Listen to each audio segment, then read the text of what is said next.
Hello, everyone. Welcome to Track Talk episode 7. This is the Team Matchbook podcast with Olly Murphy, Tom Stanley hosting. Olly, we are but a few days away from the Cheltenham Festival. How's things? It's the maddest time of the year, right? Yeah, it's crazy time. Obviously, with Cheltenham previews and trying to get horses ready and X, Y, and Z. Obviously, it's the Olympics of our sport, Tom, and it's the 4 days that really matter, isn't it? And it comes around quick. Right. Before we come on to your runners, have you done any Cheltenham previews that you sat on the panel for, or is it just you previewing your horses? Yeah, no, I have done. I have done. Getting pretty bored of them now, to be honest. But a few left to go. But had some interesting insights and some interesting word coming over from Ireland. So it's Go on. Right. So this is what I'm interested in. So what is there? Have there been a few comments or a few horses that have made your ears prick up? Not necessarily in the races that your horses are running in, but anything that anyone has been particularly confident about, or any utter crap been spouted that you think is completely wrong? What made your ears prick up from any of the nights you've done? Yeah, I think the rubbish that I've been told on most panels is everyone trying to knock Jonbon. I think he's 8 from 9 over 2 miles. People saying, "Oh, he needs further," and X, Y, and Z. The only horse ever to beat him is Constitution Hill, and I can't. I don't get all this. I really don't. I'm a big Jonbon fan. He beats what's put in front of him, and I think he'll win the Arkle. You'll have to stay well to win the Arkle on Tuesday, and I'm a big Jonbon man. He's trained by a genius, and he'll be ready to rock on Tuesday, no doubt. So listen, it's very boring. I agree with you. It's been pitched as an El Fabiello against Jonbon. We don't want to rule out Dysart Dynamo necessarily, but on those two horses, I feel the consensus now is that El Fabiello is a better horse, and if you can't go against him just because you're worried a bit about his jumping. But I don't even buy that necessarily. The other thing I think is there's every chance. Where would Nicky, do you think, have had Jonbon last time? 3/4 cooked? He wouldn't have been ripped and ready, would he, at Warwick in a 2-runner race? No, it was a messy odd race, wasn't it? And it was a horrible race for Aidan Coleman to ride in, and Harry Skelton kind of caught him on the hop, turning down the back. And do you know what? As daft as it sounds from a trainer's point of view, only a good horse would have come back and won the way Jonbon did at Warwick. He was put in a horrible situation, and I know that the eventual second isn't a superstar by any stretch of the imagination, but he caught him on the hop, and listen, he ended up winning decisively. And I can guarantee you now he wasn't 100% wound up. And Nicky Henderson's an absolute genius getting them ready for these 4 days in March. Yeah, he does all right, doesn't he? Right, the other one race I want to touch upon, which has seen a bit of a flip-flop at the top of the market, is the Ballymore, which has had Hermes Allen, who I think plenty could make a solid case for saying is the best British novice we've seen this season over any distance. And Impere Pass, who's now deposed Hermes Allen as favourite. Impere Pass, who hasn't contested or won a Grade 1, but he's very much the sort of talking Irish novice now. Where do you stand on that? Or do you have a strong view as to who should be favourite in that race? Again, listen, Paul Nicholls is obviously our champion trainer over here versus the Irish champion trainer in Willie Mullins. And I think if Hermes Allen was actually trained by Willie, he'd be 6-7-4 like Willie's horse is that's favourite. Sitting on the panel with a few shrewd Irish lads. I was actually sat on a panel with Joe Chambers the other day, Rich Ritchie's racing manager, and he seems to think that Willie doesn't want to take on Facile Vega with anything of his that he thinks may beat him. So I think he's probably trying to spread his wings and spread these novices around, whether it's going to be in handicaps, the Martin Pipe, the Ballymore. And I think you'll find Willie Mullins won't run a huge battalion of them in the Supremes. So by all accounts, I think everyone was probably thinking that the Simon Near horse would run in the Supreme, hence the price in the Ballymore. But I'm a Hermes Allen fan. I was having a laugh on a panel the other night, actually. My father bought him for Paul Nicholls, unfortunately for the wrong stable. I wish he was outside my front door, but... have a word.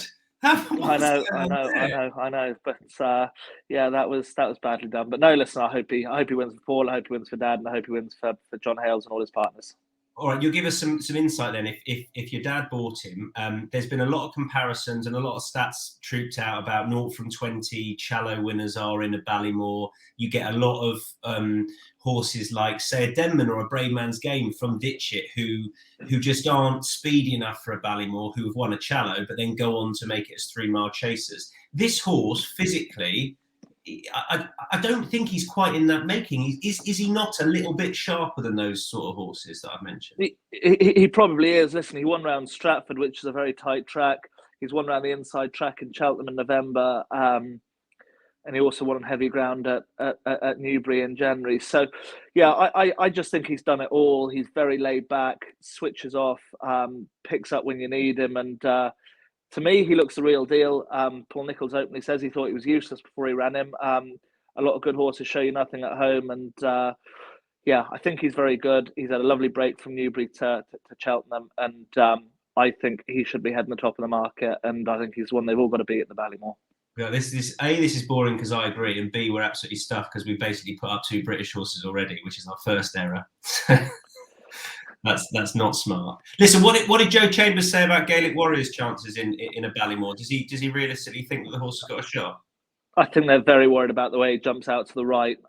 So yeah, he's obviously got a big engine. I think they'd love to be going the other way around. And yeah, by all accounts, I think they're probably saving their few pounds from a punting point of view to be backing him when he goes back to Punchestown. But he's very good. And the only thing I'd say about him is he's trained by Willie Mullins, and Willie Mullins has got enough darts to fire in Cheltenham without running Gaelic Warrior if he didn't want to, if he really thought he was going to jump that badly out to his right. I was very impressed with him the last day. And yeah, he's going to turn up with a right chance as well. I actually myself have him in front of Impere Pass if he does jump in a straight line, but according to the Irish, that is a big if.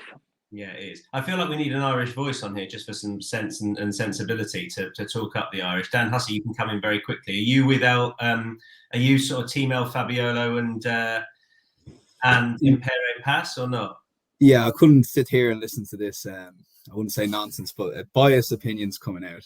I'm leaning at the Arkle towards Dysart Dymno just very quickly based on Leopardstown being a stiffer track, 2 mile one versus the old course of Cheltenham being less than 2 miles.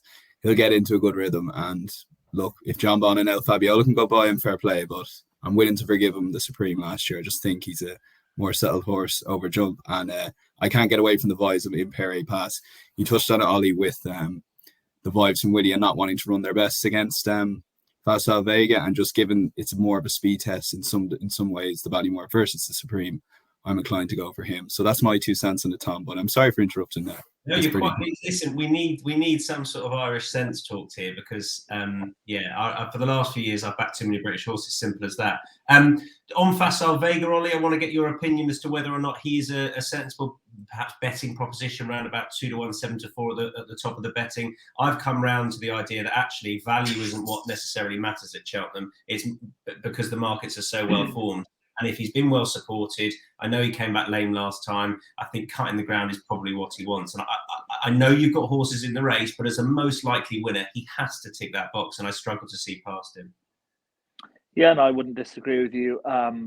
Listen, he's been a big talking horse, hasn't he? Again, going back to I was actually doing a preview with Harry Finley, and he was very funny. He said he was into him for all kinds of money, anti-post, and he'd want every single penny he's got on the horse back in his pocket now. He said he can't have a bar of him, but he's been very, very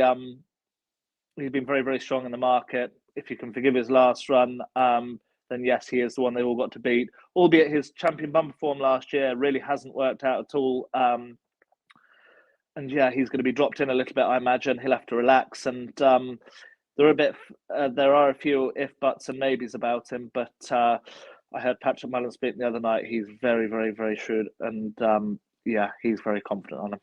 All right, so you've got 2 in the race. You've obviously had a good look at how it's likely to be run as well. Chasing Fire, strong leader. They are clearly very good, but they've not been tested at anything like the level those towards the top of the market has. So I suppose, first of all, why are you inclined to run these horses straight off in the first race at the festival and not, say, wait for an easier opportunity in graded company? Yeah, I think they're both good, Tom, to be honest.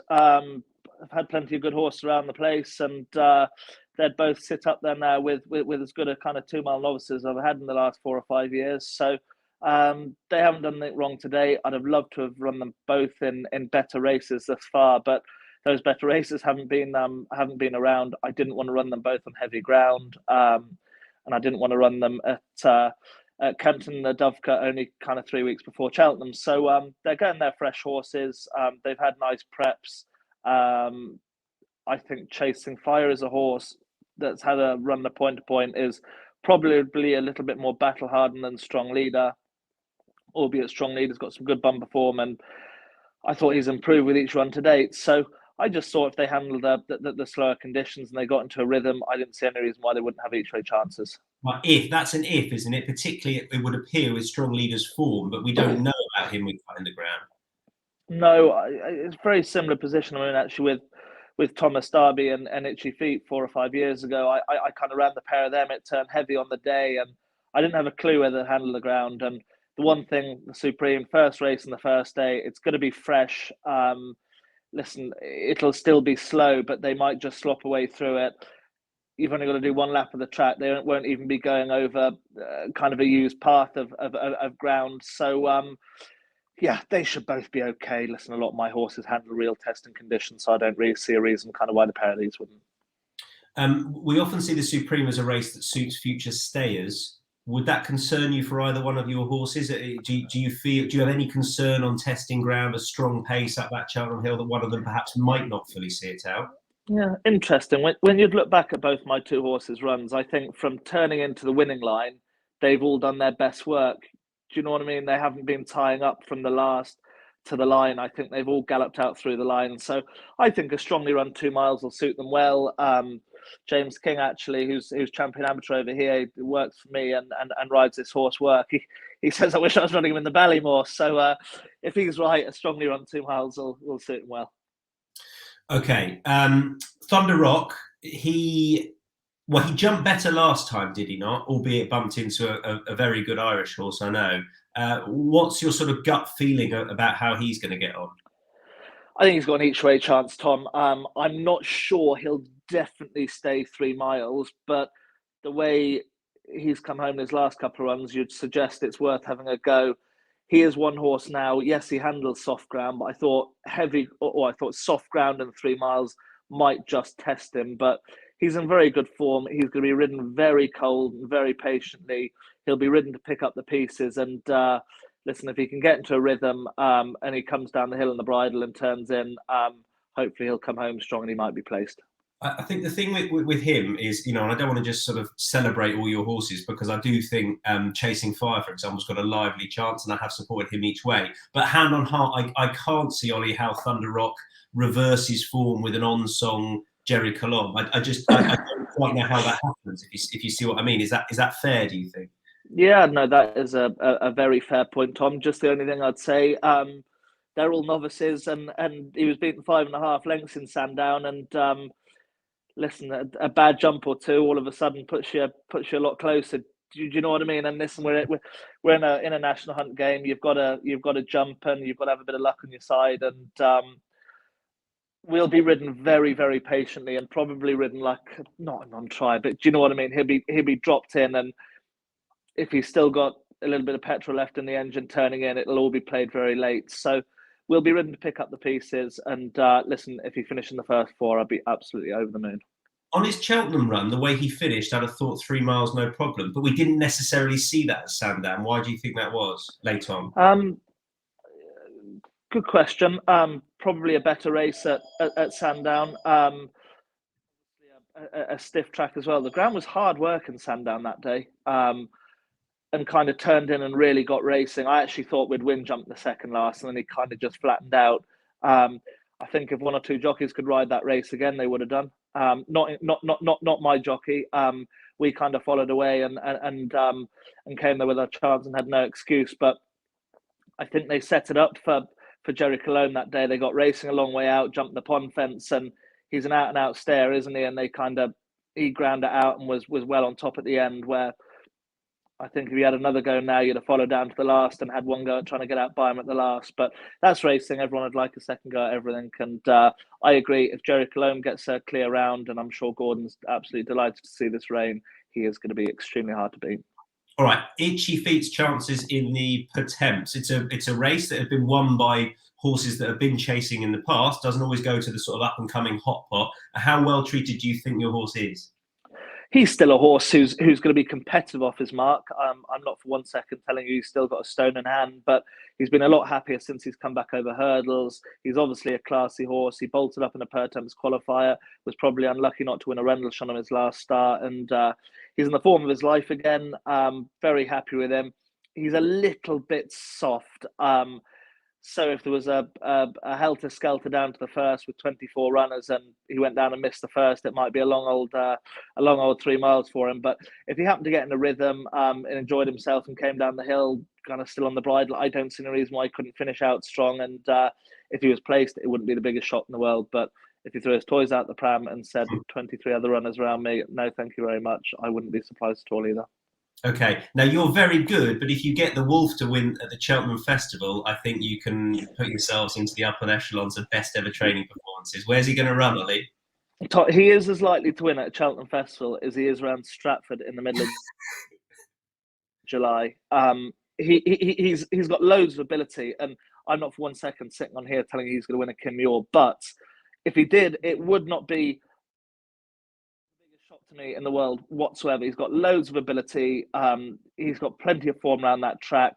He stays well. Those blinkers have helped him a bit, and he will win a good handicap one day. And he'll be 50-1 when he does, and everyone will go, "Oh my God, I cannot believe he's just won." And I will tell everyone I can believe it because he's got a lot of ability. He's an old monkey, but one day he will land on a big handicap, and it will not surprise me at all. I'm not saying for 1 second that's going to be next week, but if he finished in the first 4, it wouldn't be a shock to me whatsoever. Who rides? James King rides him, who's obviously attached to me. So, yeah, he's going to have plenty of assistance from the saddle. And listen, he can finish in the first 4. He could pull up after he's jumped 6. He's that kind of horse. Okay. Last question. You've got a host of runners next week away from Cheltenham, so that's where the Shrewdies are going to play. Is there a horse you're particularly looking forward to running in the next 7 days? A horse I'm particularly looking forward to running the next 7 days. I run a very nice horse in the first at Market Rasen on Sunday called Huvari. He's got a penalty, but I thought if he won on Sunday now, he'd get away entry. Okay. To the Aintree Festival. Yeah.